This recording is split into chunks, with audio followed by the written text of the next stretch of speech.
En el programa de hoy, Papa Francisco destaca el ejemplo de Santo Domingo, San Francisco de Asís y San Martín de Porres. Ayuda a la Iglesia necesitada lanza campaña Me duele África ante avance del yihadismo en el continente. Además, Iglesia despliega solidaridad tras tormenta en norte de México. Hola amigos, qué gusto que estén con nosotros en su programa EWTN Noticias. Soy Eddie Rodríguez Morel. Comenzamos el noticiero contándoles que el Papa Francisco destacó el ejemplo de Santo Domingo, San Francisco de Asís y San Martín de Porres. El Papa Francisco propuso recientemente como ejemplos de evangelización a Santo Domingo de Guzmán, San Francisco de Asís y San Martín de Porres. Así lo expresó el Santo Padre por medio de una carta enviada al Maestro General de la Orden de los Predicadores, Fray Gerard Francisco Taimoner, con ocasión del 8º centenario de la muerte de Santo Domingo de Guzmán. En ese contexto, el obispo de Roma recordó que entre los títulos atribuidos a Santo Domingo se encuentran el de Predicador de la Gracia, y señaló que su gran vocación fue predicar el Evangelio del amor misericordioso de Dios en toda su verdad salvadora y su poder redentor. Además, el vicario de Cristo mencionó en su mensaje que Santo Domingo entendió, junto con San Francisco de Asís, que la proclamación del Evangelio Verbis et Exemplo implicaba el crecimiento de toda la comunidad eclesial en la unidad fraternal y el discipulado misionero. Finalmente, el Papa Francisco recordó los innumerables hombres y mujeres que, imitando la sencillez y la compasión de San Martín de Porres, han llevado la alegría del Evangelio a las periferias de la sociedad y de este mundo.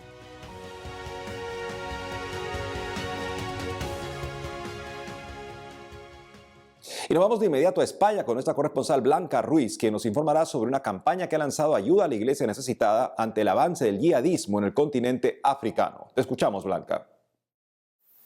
Hola amigos, les saludo desde España, desde donde les cuento que recientemente la Fundación Pontificia Ayuda a la Iglesia Necesitada presentó la campaña Me duele África ante el avance del yihadismo en este continente. Esta fundación pretende recaudar a nivel global 8 millones de euros para sostener proyectos espirituales y materiales en África, donde está teniendo lugar uno de los mayores procesos de radicalización islámica del mundo. Según el informe de Libertad Religiosa, en el 42% de los países de este continente se discrimina o se persigue violentamente a los ciudadanos por su fe. Además, en 23 de los 54 países que componen África hay graves violaciones a la libertad religiosa, mientras que en 12 de ellos se sufre una persecución extrema. Javier Menéndez Ros, director de ACE en España, aseguró que nos duele África y nos gustaría también que doliera a la sociedad española, porque se está convirtiendo en el nuevo Oriente Medio. Y seguimos en España, donde el pasado 1 de mayo comenzó la preciosa peregrinación Madre Ven, que recorrerá España hasta el próximo 12 de octubre. Una imagen de la Virgen María recorre España y sus principales santuarios en la peregrinación Madre Ven.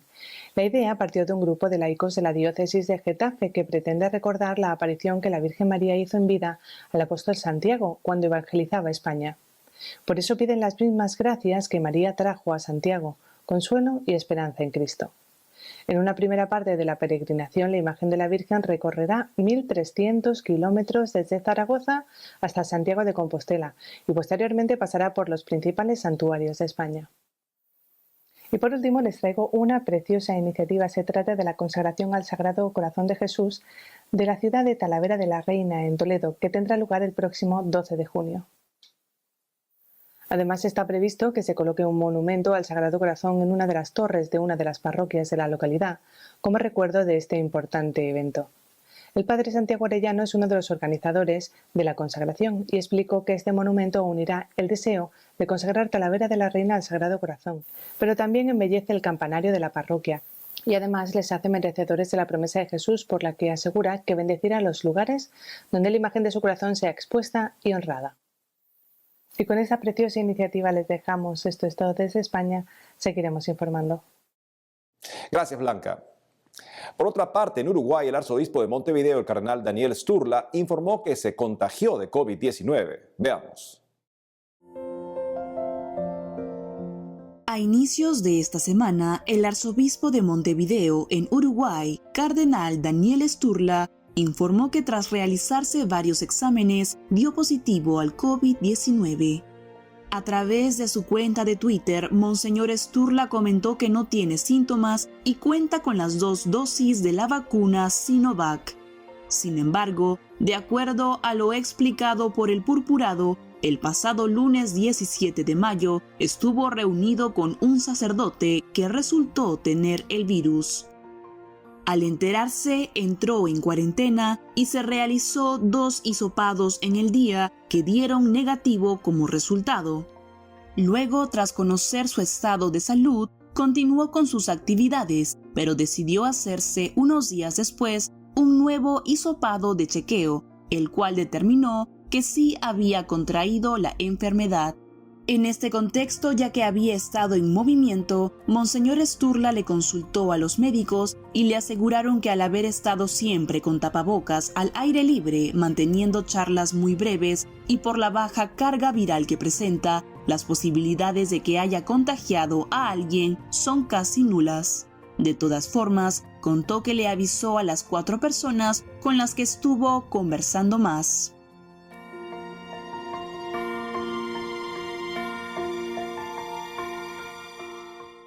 Nuestras oraciones por usted, eminencia, por su pronta recuperación. En otra noticia les contamos que la Iglesia en México desplegó una campaña de solidaridad tras tormenta en el norte del país. Hace poco, la diócesis de Nuevo Laredo, en el norte de México, desplegó una campaña solidaria para los afectados de la tormenta que golpeó dicha región, al tiempo que alentó a la solidaridad de todos los mexicanos.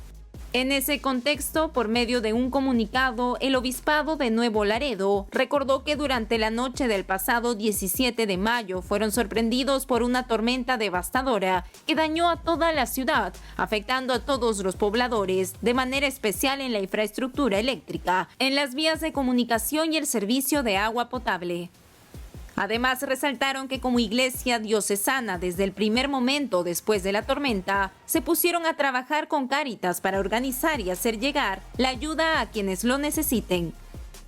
Finalmente, el comunicado alentó a todos los mexicanos a unirse, sobre todo por medio de la oración, por quienes sufren en estos momentos a causa de los estragos de la tormenta. Asimismo, pidieron la ayuda colaborativa de todo el pueblo latinoamericano, ya sea desde materiales de construcción hasta alimentos enlatados, agua y ropa para todas las edades.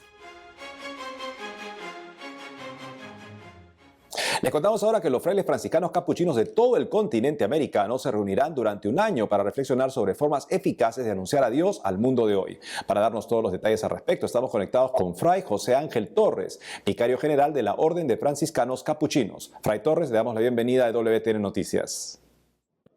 Muchas gracias, un saludo a ustedes, paz y bien a todos los que nos escuchan. Fray, cuéntenos primero cómo nació la idea de realizar este encuentro panamericano capuchino y cuál es la expectativa de ustedes para este evento. El encuentro surge después que tuvimos el capítulo general de la Orden en el 2018, donde se hablaba de la presencia de los capuchinos en las Américas y de la preocupación por la disminución de la Orden allí. Pues nos cuestionamos qué cosas podemos hacer para seguir promoviendo los valores de nuestra espiritualidad franciscana capuchina aquí en las Américas. De ahí nos reunimos los responsables de la animación de los hermanos en las Américas y surge la idea de un encuentro panamericano, es decir, que nos podamos reunir a reflexionar juntos todos los hermanos de las Américas, de Canadá, Estados Unidos, todos los países de habla española, habla portugués, para pensar, ver cómo nosotros podemos seguir creciendo y llevando este mensaje desde los valores que promueve nuestro Papa Francisco hoy de la espiritualidad franciscana capuchina.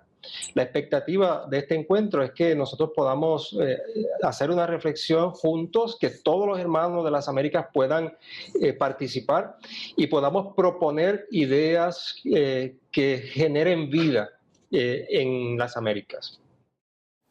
En ese sentido, ¿nos podría comentar cómo está estructurado este encuentro y cuáles son algunos de los temas que abordarán en él? El encuentro originalmente se iba a hacer presencial, habíamos previsto hacerlo en octubre del año pasado, por la pandemia se cambió a mayo de este año Nuevamente las condiciones de salud no nos permiten realizarlo presencialmente ahora y se decidió comenzar de manera virtual. Así que ya tuvimos nuestro primer encuentro virtual y vamos a tener 4 encuentros más con los convocados a este encuentro panamericano, es decir, superiores y delegados que fueron seleccionados para este encuentro, y concluiremos en mayo del año próximo con un encuentro presencial ya para llevar nuestras alternativas, las proposiciones de las cuales se van a votar y que nosotros vamos a establecer nuestro plan de trabajo para las Américas. Además, se van a hacer otros encuentros para hermanos que trabajan en la formación, para los formandos, para los que están en las distintas pastorales, para los frailes jóvenes, ¿no? Frailes que han hecho sus votos perpetuos en los últimos 10 años, de manera que todos los hermanos tengan la oportunidad de reflexionar y decir algo y proponer cómo queremos vivir nuestra vida capuchina aquí en este gran continente de las Américas. Fray, ¿cuáles son los frutos que se espera obtener de este gran encuentro? Nosotros lo primero es que podamos establecer un vínculo de unidad entre todos. A veces las distancias geográficas, las lenguas, parece que como que nos separaran. Queremos ahora poner todos nuestros recursos en común. Creo que un gran fruto ya se está dando en la reflexión que nosotros estamos realizando. Otro es poder mirar más allá de las fronteras de donde yo vivo, de mi país, de mi circunscripción, y ver que hay otras necesidades, que hay otros hermanos y que hay cosas que nosotros podemos poner en conjunto para motivarnos y para promover nuestro carisma. Nosotros vamos a tratar los temas de la formación, que es un tema principal, cómo llevar a cabo la formación de los jóvenes en la actualidad. Nosotros vamos a hablar sobre nuestras estructuras, nuestras presencias, cómo nosotros vamos a ver qué tipo de presencias nosotros queremos que continúen o no en las Américas. Un tema importante que el ministro general nuestro ha insistido desde que comenzó este sexenio en el 2018 es el tema de la misión. Tenemos que ver cómo nosotros vamos a hacer nuestro trabajo misionero aquí en las Américas desde los valores principales o fundamentales de nuestro carisma franciscano capuchino. Creo que todos estos son elementos que vamos a estar discutiendo y esperemos que den fruto para reavivar la llama de nuestro carisma aquí en las Américas. Fray José Ángel Torres, vicario general de la Orden de Franciscanos Capuchinos, gracias por habernos acompañado hoy en EWTN Noticias. Muchísimas gracias a ustedes, gracias por esta oportunidad de compartir con ustedes. Muchas gracias, Fray Torres. Amigos, tenemos que hacer una pausa, pero al regresar, senadores demócratas en Estados Unidos advierten sobre un posible empaquetamiento del Tribunal Superior. Y también católicos en India suman fuerzas para aliviar a los que más sufren por el COVID-19. Ya volvemos con más información en EWTN Noticias.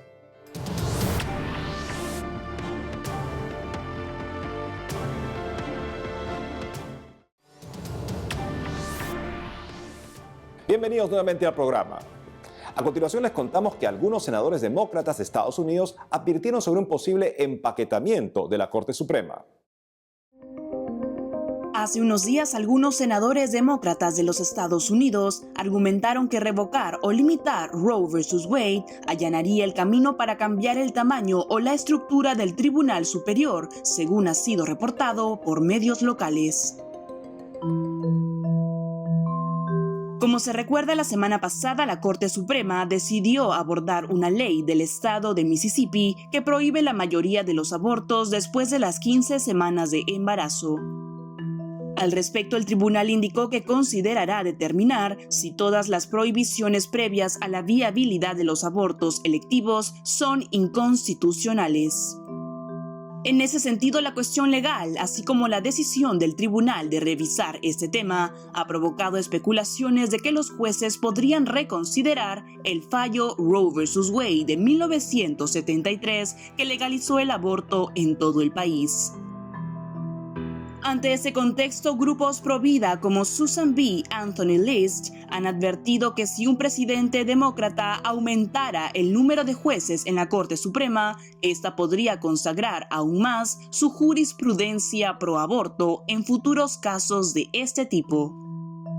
Asimismo, de acuerdo al presidente de March for Life Action, Tom McCluskey, la amenaza de hacer un court packing o empaquetamiento en el Tribunal Superior es una intimidación flagrante contra los jueces de la Corte Suprema de los Estados Unidos y demuestra que cuando no están de acuerdo con algo, intentan cambiar las reglas.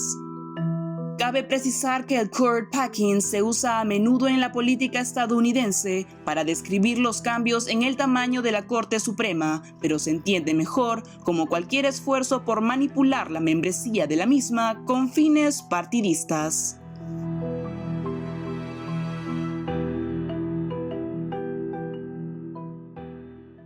Pasando a otras noticias, les contamos que en medio del exponencial aumento de infectados y fallecidos por COVID-19 en la India, la organización benéfica Catholic Relief Services ha enviado ayuda inmediata a los centros médicos fuera de las ciudades grandes para aliviar las necesidades de salud más urgentes de la población afectada. Para darnos más detalles al respecto, estamos conectados con Beatriz Afanador, oficial de comunicaciones de Catholic Relief Services. Beatriz, un gusto tenerte nuevamente con nosotros. Un placer, muchas gracias. Beatriz, primero que todo, ¿nos puedes contar cómo está viviendo esta situación de crisis por el coronavirus la población en India? La situación es muy difícil para la India. Las poblaciones más marginadas son las que están recibiendo el impacto más fuerte de esta segunda ola de COVID-19. Solo con la primera ola, 70 millones de personas quedaron sin ningún tipo de medio de subsistencia. Desafortunadamente, con esta segunda ola, esperamos que el impacto económico va a ser muy severo, particularmente entre las poblaciones más pobres y vulnerables. En ese sentido, ¿cuál es la ayuda que han enviado para las zonas más afectadas en India desde Catholic Relief Services y cuántos serán los beneficiados con este apoyo? Nuestro apoyo se ha enfocado en ayudar a 50 hospitales de zonas o ciudades más pequeñas, con el fin de poder llevar la atención médica a la población de las zonas rurales. De esta manera, la población no debe desplazarse hasta las grandes ciudades, que era lo que estaba sucediendo anteriormente. Esto complica mucho la situación porque en las grandes ciudades los hospitales están abarrotados y ya no pueden recibir a los enfermos. Las ayudas que estamos brindando fortalecen la capacidad de estos hospitales más pequeños en zonas rurales, para que la población pueda recibir la atención para sus enfermos. Estamos dando insumos de salud, desinfectante, equipos para protección de los profesionales de la salud. También estamos brindando atención psicosocial para los trabajadores de primera línea y alimentos para los enfermos. Con todo esto esperamos estar atendiendo a unos 100,000 enfermos por COVID-19 en la India. Beatriz, y además de este apoyo, ¿qué otros proyectos están realizando desde Catholic Relief Services para apoyar a los afectados por coronavirus? Como lo comentaba antes, el impacto socioeconómico de esta segunda ola va a ser arrasador con la población más marginada. Por esa razón, estamos también enfocando nuestros esfuerzos en llevar alimentos de emergencia a estos grupos de personas para que al menos podamos asegurar que tienen un plato de comida en sus mesas. Adicionalmente, estamos apoyando al gobierno de la India y a las organizaciones de salud para que puedan agilizar el registro para la vacunación y también informar de manera segura y eficiente a la población sobre los beneficios que le ofrece la vacuna. Finalmente, Beatriz, ¿qué mensaje podrías darle a las personas para que puedan sumar esfuerzos y apoyar a la India? Esta es una crisis mundial en la que estamos todos. El Papa Francisco nos ha invitado a todo el pueblo católico a que apoyemos a nuestros hermanos más vulnerables y más afectados por esta pandemia del COVID-19. La mejor manera de ayudar a nuestros hermanos de la India es a través de un aporte o una donación. Pueden realizar sus donaciones a través de nuestra página web www.crsespanol.org. Allí encontrarán la opción de ayudar a nuestros hermanos más necesitados y vulnerables en la India. Beatriz Afanador, oficial de comunicaciones de Catholic Relief Services, gracias por haber estado con nosotros en el programa. Un placer, muchas gracias a ustedes. Gracias, Beatriz. Ahora nos vamos hasta Perú, donde está nuestra corresponsal Alessandra Rojas. Ella nos contará sobre la situación que se está viviendo en el país y el pronunciamiento de los obispos peruanos ante asesinatos por parte de un grupo de terroristas y las próximas elecciones presidenciales. Adelante, Alessandra. Hola amigos, los saludo desde Lima, Perú. Les cuento que el presidente de la Conferencia Episcopal Peruana condenó los asesinatos cometidos por Sendero Luminoso en la región centro-sur oriental del país.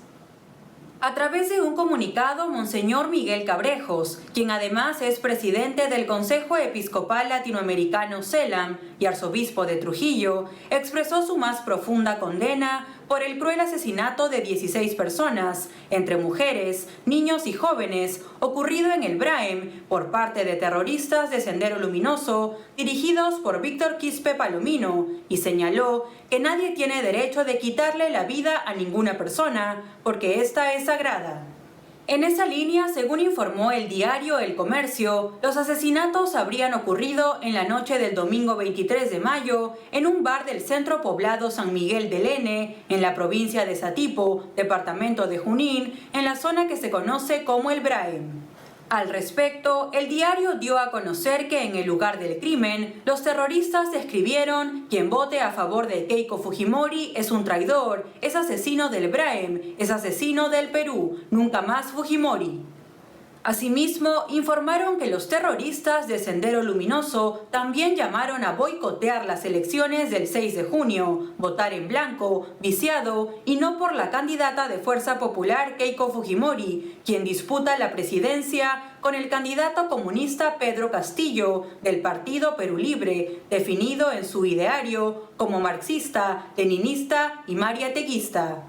Frente a estos acontecimientos, en su comunicado, Monseñor Cabrejos afirmó que este hecho trágico recuerda la época de la barbarie y el terror que vivió el país durante más de 20 años, cuyo resultado fue más de 70.000 muertos y un gran número de desaparecidos. Y en ese sentido, señaló que es necesario decirle nunca más al terrorismo y a la violencia en el Perú, venga de donde venga. Y en este contexto, los obispos del Perú afirmaron que la Iglesia siempre ha condenado al comunismo por ser un sistema perverso. En una carta dirigida al pueblo católico, los prelados señalaron que la Iglesia, en fidelidad a la dignidad humana, ha rechazado siempre el comunismo, ya que reduce al ser humano a la esfera de lo económico y restringe las libertades fundamentales de las personas. Asimismo, destacaron que la Iglesia también rechaza al capitalismo salvaje, que limita al ser humano al consumismo y al afán de lucro desmedido, en desmedro de la dignidad de la persona. Por otra parte, ante los próximos comicios para elegir al presidente del país, recalcaron que es un deber ciudadano ir a votar y emitir un voto responsable, pensando en el presente y en el futuro del Perú, teniendo en cuenta que la buena política debe también atender las urgentes necesidades, sobre todo de los más pobres y vulnerables, y debe ser capaz de unir, no de dividir, pues nadie se salva solo. Por ello, pidieron a Dios que conceda a todo el pueblo peruano el don de la sabiduría para poder discernir y elegir lo mejor para nuestra patria y así encaminarnos a superar la crisis social, política, económica, educativa y sanitaria y la corrupción que nos afecta y golpea a todos, de manera especial a los más débiles. Para concluir, los obispos peruanos indicaron que con la elección que se haga, se debe también reafirmar los grandes valores éticos, morales y religiosos que sustentan a la nación desde sus inicios y que constituyen la gran reserva moral del país que debemos cuidar y ennoblecer. Y antes de finalizar, les cuento que el obispo castrense del Perú celebró una misa de acción de gracias por el anuncio de la beatificación de la religiosa peruana Aguchita, asesinada por el grupo terrorista Sendero Luminoso. Y es que el pasado 22 de mayo, el Papa Francisco aprobó la beatificación de la religiosa María Agustina Rivas López, Aguchita, quien fue asesinada por odio a la fe en 1990 por el Partido Comunista del Perú, Sendero Luminoso, uno de los más sanguinarios grupos terroristas del siglo XX. En esa línea, durante su homilía, Monseñor Juan Carlos Vera destacó que Aguchita practicó la caridad, no le cerró la puerta a nadie y fue una religiosa íntegra de oración, de contemplación, de trabajo pastoral efectivo en un ambiente agresivo por el terror, por la persecución a la fe, por el odio hacia la Iglesia y a los sacerdotes y religiosas. Asimismo, resaltó que ella ha sido una hermana de Cristo porque ha entregado su vida y ha derramado su sangre en nuestra tierra peruana por la paz, para demostrarnos que el camino es el diálogo y el obrar con caridad, con todos sin distinción, y que sí es posible hacer el mejor bien para agradar a Dios. Es preciso destacar que la hermana Aguchita fue religiosa de la Congregación de Nuestra Señora de la Caridad del Buen Pastor y nació el 13 de junio de 1920 en Coracora, en la región de Ayacucho, en la Sierra Sur del Perú. Amigos, esta es toda la información que tenemos de la Iglesia en el Perú hasta hoy. Regresamos pronto con más noticias. Informó para EWTN Noticias, Alessandra Rojas. Y es todo por hoy, amigos. El día de hoy se celebra en muchas partes de la iglesia la fiesta de Jesucristo, sumo y eterno sacerdote. Nuestras oraciones para que el mismo sumo y eterno sacerdote se refleje vivamente en la palabra y en la vida de todos sus ministros. No dejen de seguirnos en las redes sociales y en wtnnoticias.com. Hasta mañana.